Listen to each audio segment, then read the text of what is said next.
नमस्कार, स्वागत है आपका ईटी नाउ स्वदेश पर। मैं हूं आपके साथ पूजा त्रिपाठी और आप देख रहे हैं गुड मॉर्निंग स्वदेश। इस शो में आगे हम बात करेंगे सुबह सुबह के संकेत कैसे मिल रहे हैं ग्लोबल बाजारों से, साथ ही खबरों वाले शेयर्स और बाजार पर रणनीति भी समझेंगे। और इसके अलावा हम ये भी जानेंगे कि आज कमोडिटी मार्केट में कैसे ट्रेड करें और ब्रोकरेज हाउस के रिपोर्ट पर भी एक एक करके चर्चा करेंगे। तो अगले आधे घंटे आप बने रहिए हमारे साथ। सबसे पहले शुरुआत करेंगे एशियाई बाजारों से और यहाँ से संकेत हमें थोड़े मिले जुले देखने को मिल रहे हैं। गिफ्ट निफ्टी लाल निशान में है, सपाट कारोबार हो रहा है यहाँ पर। लेकिन अन्य बाजारों पर नजर डालें तो चीन के बाजार हल्के लाल निशान में कारोबार कर रहे हैं। हांगकांग के बाजार हरे निशान में है, करीब 100 अंक की मजबूती यहाँ पर है। कोरिया के बाजार 1% ऊपर और जापान के बाजार भी करीब 570 अंकों से ज्यादा की मजबूती जापान के बाजार में देखने को मिल रही है। तो यह है शुरुआती संकेत एशियाई बाजारों से। ठीक ठाक संकेत ही है, बहुत ज्यादा कुछ कंसर्न यहाँ नजर नहीं आ रहा है। और अन्य ग्लोबल संकेतों पर भी नजर डालेंगे तो वहां से भी क्यूज पॉजिटिव नजर आ रहे हैं। आज 3 दिनों की गिरावट के बाद कल हमने दुनिया भर के बाजारों में तेजी देखी। कल ब्याज दरों से हट के दूसरी चीजें फोकस में थी। स्टॉक स्पेसिफिक एक्शन काफी ज्यादा देखने को मिला और उसके चलते हमने देखा कि अमेरिकी बाजार अच्छी मजबूती के साथ क्लोज हुए। डाउ जोन्स में 200 अंकों की तेजी थी। नैस्डैक 200 अंक ऊपर कल क्लोज हुआ और यहाँ पर जो सपोर्ट मिला वो टेक शेयरों की वजह से मिला, क्योंकि कल हमने देखा कि एप्पल के स्टॉक में काफी शानदार तेजी देखने को मिली। 5 मई 2023 के बाद एप्पल के लिए सबसे अच्छा दिन था और इसकी पीछे वजह ये थी कि बैंक ऑफ अमेरिका ने टारगेट्स काफी अच्छे दिए। उनका कहना है कि अगले 12 महीने में यानी आने वाले एक साल में 20% से ज्यादा की तेजी एप्पल के शेयर में देखने को मिल सकती है। तो इस खबर के आने के बाद हमने देखा कि एप्पल का स्टॉक चल रहा था 3% और उसका ही असर हमने दूसरे टेक शेयरों में भी देखा। वहां पर भी काफी शानदार तेजी थी जिस वजह से नैस्डैक कल ऊपर था। बॉन्ड यील्ड्स कल बढ़े, वहां पर भी तेजी देखने को मिली, लेकिन उसका असर हमने देखा कि कल ज्यादा कुछ अमेरिकी बाजारों में देखने को नहीं मिला। तो स्टॉक स्पेसिफिक एक्शन हमने देखा काफी ज्यादा था। इसके अलावा नतीजे भी आ रहे थे, उसका भी रिएक्शन था। कल हमने देखा कि जितनी भी सेमीकंडक्टर्स और एआई रिलेटेड कंपनियां हैं वहां पर भी अच्छी तेजी थी। ताइवान सेमीकंडक्टर के नतीजे और गाइडेंस अनुमान से काफी बेहतर दिखाई दिए। उसके बाद हमने देखा कि कंपनी में 10% की तेजी थी और बाकी जो अन्य सेमीकंडक्टर कंपनियां थी वहां पर भी काफी अच्छी तेजी देखने को मिली है। तो ये कुछ आंकड़े थे, स्टॉक स्पेसिफिक एक्शन थे जिसकी वजह से कल हमने बाजार में तेजी देखी। लेकिन कुछ और भी डेटा निकल कर आ रहे थे। पिछले हफ्ते के अनएम्प्लॉयमेंट इंश्योरेंस के आंकड़े देखे तो वो काफी मजबूत थे और जो मजबूत लेबर डेटा आए हैं उसके चलते हमने बॉन्ड यील्ड्स में बढ़त देखी। 4.1% के पार वो आंकड़ा निकल गया है। और Atlanta Fed president Raphael Bostic के भी बयान आए हैं कि ब्याज दरों में कटौती शुरू होगी लेकिन वो तीसरी तिमाही से देखने को मिलेगी। इस तरह के बयान निकल कर आ रहे हैं, यानी कि मार्च में जो कटौती की बात की जा रही थी अब उसकी संभावना बहुत ही कम हो चुकी है। लेकिन इन सभी चीजों को दरकिनार करते हुए जैसा कि हम बार बार आपको बता रहे कि स्टॉक स्पेसिफिक एक्शन कल काफी अच्छा था। 3 दिनों की गिरावट पर ब्रेक लगा और अच्छी मजबूती के साथ अमेरिकी बाजार कल बंद हुए। आज भी कुछ इंपॉर्टेंट यहाँ पर नतीजे आएंगे जिस पर की नजर रहेगी। एक और चीज हुई कल, कांग्रेस ने एक बिल पास कर दिया। पार्शियल गवर्नमेंट शटडाउन की जो संभावना थी वो भी टल चुकी है। तो ये भी एक पॉजिटिव ट्रिगर था कल बाजार के लिए। यूरोप के बाजार भी पॉजिटिव ही क्लोजिंग हुई और बॉन्ड मार्केट और कमोडिटी मार्केट देखेंगे तो वहां पर कच्चे तेल में हमने 1.5% की तेजी देखी, क्योंकि आईईए यानी कि इंटरनेशनल एनर्जी एजेंसी की तरफ से रिपोर्ट आ रही है कि ग्लोबल ऑयल डिमांड काफी मजबूत रह सकती है और यूएस में जो ठंड बढ़ रही है इस वजह से आउटपुट भी कम हुआ है, वहां पे विड्रॉ ज्यादा हुआ है जिसके चलते इन्वेंट्री में भी कमी देखने को मिल रही है। तो ये सारी चीजें थी जिसकी वजह से हमने देखा कि कल कच्चे तेल $79 के पास कारोबार कर रहा था। अन्य संकेत देखेंगे तो मिडिल ईस्ट में जो टेंशन बढ़ी है उससे सोने को एक सेफ हैवन के तौर पर देखा जा रहा है और वहां पर उठान बढ़ा है जिसके चलते हमने वहां पर भी तेजी देखी। कुल मिलाकर अगर आज के लिए संकेत देखें ग्लोबल मार्केट से तो काफी अच्छे संकेत हैं और कल जिस तरह से यूएस में टेक शेयरों में तेजी देखने को मिली उसका असर आज भारतीय बाजार पर भी देखने को मिल सकता है। लेकिन हमारे भी कुछ घरेलू फैक्टर्स हैं जिसके बारे में हम आगे चर्चा करेंगे। लेकिन फिलहाल ये ग्लोबल मार्केट्स हैं जिसकी वजह से संकेत अच्छे लग रहे हैं। अब एक बार नजर डाल लेते हैं एफआईएस और डीआईएस के आंकड़ों पर। तो यहाँ कैश मार्केट की बात करें तो एफआईएस ने बिकवाली की है और करीब 10,000 करोड़ 9,901 करोड़ की बिकवाली हुई है कल कैश मार्केट में एफआईज की तरफ से। लगातार दूसरे दिन ये बड़ी बिकवाली का आंकड़ा नजर आ रहा है और कैश मार्केट में डीआईज की तरफ से लेकिन बराबर सपोर्ट दिखाई दे रहा है और कल 6,000 करोड़ की खरीदारी हुई है। इसके अलावा इंडेक्स फ्यूचर की बात करें तो बिकवाली का ही आंकड़ा है। इंडेक्स ऑप्शन में 45,000 करोड़ की बिकवाली हुई है एफआईज की तरफ से। तो ये कुछ एफआईज और डीआईज की तरफ से संकेत हैं। अब आज के लिए कौन से लेवल्स इंपॉर्टेंट होंगे कल की एक्सपायरी के बाद और कहां पर नजर रखनी है ये समझ लेते हैं। हमारे साथ डिम्पी कालरा जुड़ चुके हैं फोन लाइन पर पूरा एनालिसिस देने के लिए। Dimpy, good morning. बताइए आज बैंक निफ्टी और निफ्टी के लिए कौन से अहम स्तर होंगे? गुड मॉर्निंग पूजा। देखिए, मार्केट के पास 4 अहम ट्रिगर थे। दो एक्सपायरियां थी, वीकली और बैंक निफ्टी की और निफ्टी की, और साथ ही एचडीएफसी के नंबर, रिलायंस के नंबर। तो ये 4 दिन बड़े क्रूशियल थे। इसमें से 3 दिन ऑलरेडी हम पास ऑन कर चुके हैं। आज चौथे दिन की तरफ है, रिलायंस के नंबर का वेट करेंगे। लेकिन ठीक उससे पहले कल जो मार्केट ने ट्रेड किया है ना, वो थोड़ा वापस से कॉशियस का किया है। रिकवरी के एज सच कोई जल्दी साइन आएंगे नहीं। ये बात हमने कल भी आपके सामने बात रखी थी 8 बजे के कार्यक्रम में, और ये बात बताया भी था कि डाटा ये तो कहता है कि बाजार के अंदर गिरावट रुक सकती है। क्या रिकवरी आ जाएगी उसको लेकर अभी भी हमको डाउट है। हालांकि कल मार्केट ने 2 अच्छी चीज की कि जहां पे उसने ओपन किया था उसके ऊपर आके क्लोज किया, both Nifty and bank Nifty ने। भले आपको गिरावट दिख रही होगी लेकिन वो गिरावट गैप से कम थी। ये पहला पॉइंट है। दूसरा पॉइंट ये है कि एफआईज का रोल अभी भी उतना पॉजिटिव नहीं है। उल्टा एफआईज धीरे धीरे करके माल बेच रहे हैं।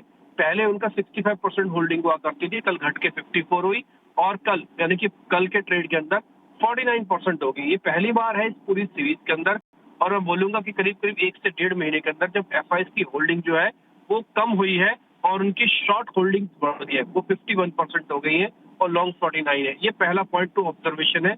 इसलिए बाजार जो भी करेगा वो सिर्फ पुल बैक के लिए करेगा, ग्रोथ के लिए नहीं करेगा। तब इसका डीएनए बदल चुका है और ये टिपिकली जब भी ऊपर जाएगा तो रेजिस्टेंस को ज्यादा रिस्पेक्ट देगा, सपोर्ट को कम देगा। आते हैं निफ्टी पे। देखिए, 2,30,000 कॉन्ट्रैक्ट अभी भी ओपन है। मार्केट का पूरा बारूद है। अगर रिलायंस के नंबर अच्छे आए तो ये कवरिंग बहुत फास्ट कराएगा। एक ही दिन के अंदर 200 पॉइंट भी कवर करवा सकता है, 300 पॉइंट भी करवा सकता है निफ्टी। और अगर मार्केट में रिजल्ट अच्छे नहीं आए रिलायंस के तो उसके बाद 300 पॉइंट और नीचे भी धकेल सकता है। तो आप ये ना सोचिए कि बाजार टूटा हुआ है तो इसके पास तो फोर्स ही नहीं है, लिक्विडिटी नहीं है। फोर्स बतेरी है इसके पास, और ये चाहे तो अभी भी 300 पॉइंट 400 पॉइंट के निफ्टी को झटके को एक ही दिन में देने की कैपेसिटी रखता है। आते हैं बैंक निफ्टी पे। देखिए, दोनों के अंदर अनवाइंडिंग का प्रेशर था, निफ्टी और बैंक निफ्टी पे। बट प्रॉब्लम क्या है बैंक निफ्टी की? बैंक निफ्टी ने फर्स्ट डे ही इतना ओवर सोल्ड कर दिया था कि सेकंड डे वो थोड़ा अपने आप को संभालने की कोशिश कर रहा है। और कल हमने भी ये बात बताई थी आपके सामने कि पहली बार ग्रीन शू आपको दिखेगा बैंक निफ्टी के अंदर, और कल निफ्टी बैंक निफ्टी ही पहला ऐसा इंडाइसिस था जो हरे निशान में भी एक बार के लिए आया था। और आज भी आप बैंक निफ्टी पे ध्यान रखिएगा, हो सकता है बैंक निफ्टी आपको मोमेंटम वापस से दिखा दे। और आप चाहे तो स्टॉक स्पेसिफिक भी थोड़ा बहुत काम कीजिएगा। ऑप्शंस के अंदर थोड़ा रुक रुक के काम करना होगा, तो आप रुक रुक के भी यहाँ पे काम कर सकते हैं, लेकिन इंट्राडे काम कीजिएगा जो भी करना है। और दूसरी बात, रिलायंस पे दारोमदार काफी ज्यादा है। नंबर बहुत अच्छे आए तो रिकवरी आएगी, नंबर अच्छे नहीं आए तो मार्केट में फॉल भी उसी तरह का आएगा जैसे आप पहले एचडीएफसी के साथ देख चुके हैं। तो इसलिए बी अवेयर, थोड़ा कम वॉल्यूम के साथ ज्यादा सेंसिटिव होकर आपको इस समय काम करने की जरूरत है।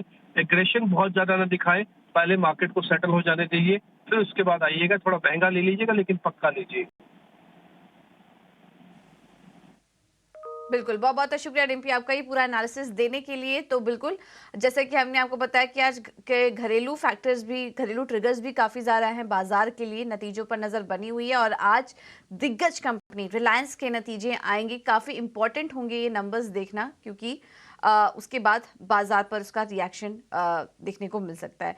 लेकिन बाजार को ट्रेड कैसे करें या फिर स्टॉक स्पेसिफिक एक्शन क्या हो सकते हैं आज के लिए, ये समझ लेते हैं। हमारे साथ फोन लाइन पर आदित्य अग्रवाल मौजूद हैं। Aditya, thank you so much समय देने के लिए। बताइए आज कहाँ पर ट्रेड करें?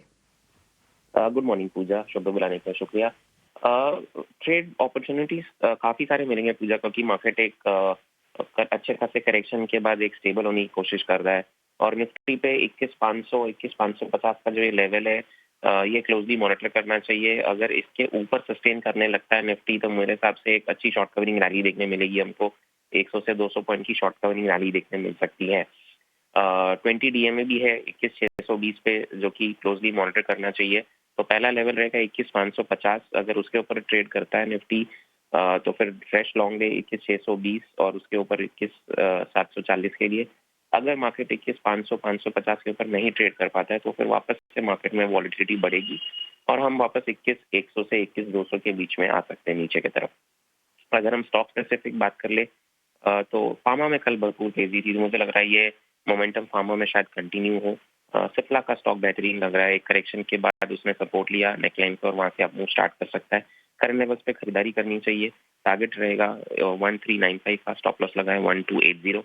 सेकंड स्टॉक रहेगा एस्कॉर्ट्स का, वो भी बाइंग करेंगे हम पूजा, क्योंकि काफी अच्छे करेक्शन के बाद वहाँ पे बॉटम फॉर्मेशन हो रहा है। Lower end of the channel पे सपोर्ट लिया स्टॉक, तो मुझे लग रहा है कि एक शॉर्ट कवरिंग रैली हमें एस्कॉर्ट्स में भी देखने मिलेगी। तो एस्कॉर्ट्स में खरीदारी करके चलिए, टारगेट रहेगा 3040, स्टॉप लॉस लगा है 2840। ओके, ठीक है। थैंक यू आदित्य आपका ये सलाह देने के लिए। चलिए अब आगे बढ़ते हैं और क्विकली फोकस करते हैं खबरों और नतीजों वाले शेयर्स पर। आशीषा है हमारे साथ मुंबई स्टूडियो से। आशीषा, गुड मॉर्निंग, बताइए। जी हाँ, सबसे पहले इंडसइंड बैंक की बात करते हैं। नतीजे मार्केट आवर्स के बाद आए थे। नतीजे तो अनुमान के मुताबिक आए हैं, लेकिन प्रोविजन स्लिपेजेस में इस क्वार्टर में बढ़ोतरी देखने को मिली, जो शायद एक कंसर्न हो सकता है स्ट्रीट के लिए।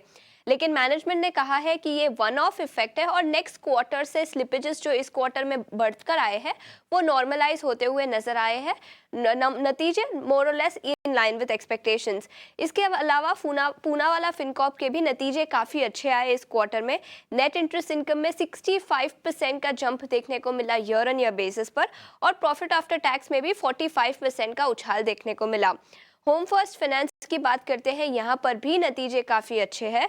रेवेन्यूज़ में 44% का उछाल, नेट इंटरेस्ट इनकम में करीब करीब 39% का उछाल देखने को मिला, और नेट प्रॉफिट में भी 34% का उछाल। तो काफ़ी अच्छे नतीजे नंबर्स आते हुए देखने को मिले होम फर्स्ट फाइनेंस से। इसके अलावा शॉपर्स स्टॉप की बात करते हैं, अनुमान के मुताबिक नतीजे आए हैं। रेवेन्यूज़ में 8.8% का उछाल देखने को मिला। मार्जिन्स की बात करें तो 7.6% पे आए हैं, जो ईयर ऑन ईयर बेसिस पर स्लाइड 1000 बेसिस पॉइंट्स का डिक्लाइन देखने को मिला। इसके अलावा मेट्रो ब्रांड्स की बात करते हैं, यहाँ नतीजे कमज़ोर देखने को मिले। रेवेन्यूज़ की बात करें तो स्लाइड 6% का ग्रोथ देखने को मिला, लेकिन बाकी सभी पैरामीटर्स पर नतीजे काफ़ी कमज़ोर नज़र आ रहे हैं। मार्जिन्स की बात करें तो वो भी कॉन्ट्रैक्ट होते हुए नजर आए हैं। 31% पे मार्जिन्स आए हैं वर्सेस 34% जो कंपनी ने same time last year report किए थे। और प्रॉफिट आफ्टर टैक्स की बात करें तो उसमें भी 12% की घटावट देखने को मिली है ईयर ऑन ईयर बेसिस पर। बिल्कुल, तो ये हैं नतीजे। आशीषा, इसके अलावा खबरों वाले शेयर्स भी बताइए। जी हाँ, खबरों वाले शेयर्स में सबसे पहले ईएमएस की बात करते हैं। कंपनी को एक बड़ा ऑर्डर मिला है। कंपनी ने कहा कि 479 करोड़ का ये ऑर्डर है। लेवल 1 बिडर के तौर पर कंपनी इमर्ज होकर आई है, तो ऑर्डर विन के चलते इस पर अपनी नज़र रखें। इसके अलावा इसके अलावा उत्कर्ष स्मॉल फाइनेंस बैंक पर भी अपनी नज़र रखें। 60.5% इक्विटी लॉक्ड इन थी, जो लॉक इन आज खुल जाएगा तो शायद कुछ सेलिंग प्रेशर उत्कर्ष स्मॉल फाइनेंस बैंक पर देखने को मिल सकता है। इसके अलावा इंडोस्टार कैपिटल फाइनेंस, जहां बोर्ड ऑफ डायरेक्टर्स ने फंड रेजिंग प्लान्स अप्रूव किए हैं, करीब 25,000 करोड़ का कंपनी फंड रेजिंग करेगी। इसमें से 7,500 करोड़ नॉन कन्वर्टेबल डिबेंचर्स के द्वारा होगा और करीब 500 करोड़ पब्लिक इश्यू के रूट से भी किया जाएगा। तो फंड रेजिंग प्लान्स के चलते इंडोस्टार कैपिटल पर अपनी नजर रखें। इसके अलावा उत्तम शुगर मिल्स की बात करते हैं तो कुछ एक्सपेंशन प्लान्स होते हुए नजर आ रहे हैं। कंपनी ने एक्सचेंजेस को बताया कि कंपनी की डिस्टिलरी कैपेसिटी 150 KLPD से बढ़कर करीब 250 KLPD हो गई है। कंपनी की एक प्लांट है बरकातपुर प्लांट, कंपनी की यहाँ पर डिस्टिलरी कैपेसिटी बढ़ गई है। इसके अलावा फाइन ऑर्गेनिक्स की बात करते हैं। कंपनी ने एक्सचेंजेस को बताया कि एक फायर इंसिडेंट हुआ है कंपनी की एक मैन्युफैक्चरिंग फैसिलिटी में बदलापुर, यहाँ पर महाराष्ट्र में, जिसके चलते शायद कुछ प्रेशर इस काउंटर में भी देखने को मिल सकता है। ओके, थैंक यू आशीषा आपका ये पूरी जानकारी देने के लिए। चलिए वक्त है एक छोटा सा ब्रेक लेने का।